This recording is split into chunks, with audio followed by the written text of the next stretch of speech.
多谢主角来看立法院的消息，针对国会职权的修法，行政院提出复议案，立法院今日进行朝野党团的协商，因个过程拢充满火药味，拢伫烧麦兼冤家。三党的党团针对什么人先发言，意见都无共啊。民进党的书记长曾水雄更加真不满这个韩国瑜才是发言的时呢，甲人过跳过，直接就转倒啊讲点什么权威，或者韩国瑜嘛真不满，甲呛讲是机两内底咧经一寡铁机啊，直接就离席。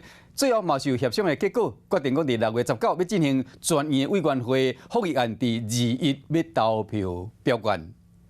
在那边插人家的嘴，在那边骂人。那问题插嘴你怎么不指他？刚才黄国昌打脸你了，人家在打脸你啦，那两合起来。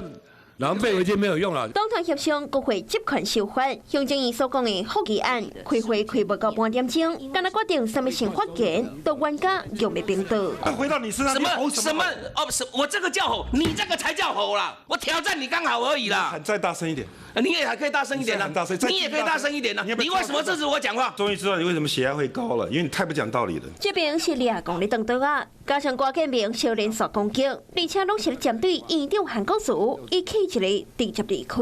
天地良心，什么天地良啊？这个会议我尽可能公平，你还在鸡蛋里挑钢筋，不是挑骨头啊？什么叫我挑钢筋？讲好要协商，却颠倒冤一个更加严重，因为国民党团提出 A、B 两个方案，要求明仔载行政院长杜永泰透早报告下晡投票，或者是17号改组专院委员会，18号进行表决，总结算摆伫下晡。民进党也赞成 B 方案，是讲民进党是强势情绪变盘，强调议程拢已经摆好势。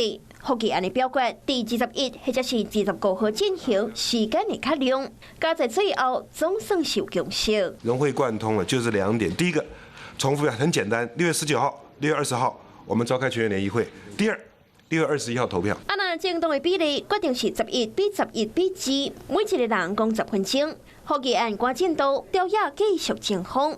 那落尾的结果敢未通过，就要看21号投票的表决。Hello， 我是庄慧琪。想要抢先掌握最及时的新闻资讯吗？赶快订阅、按赞、开启小铃铛，锁定华视新闻 YouTube 频道。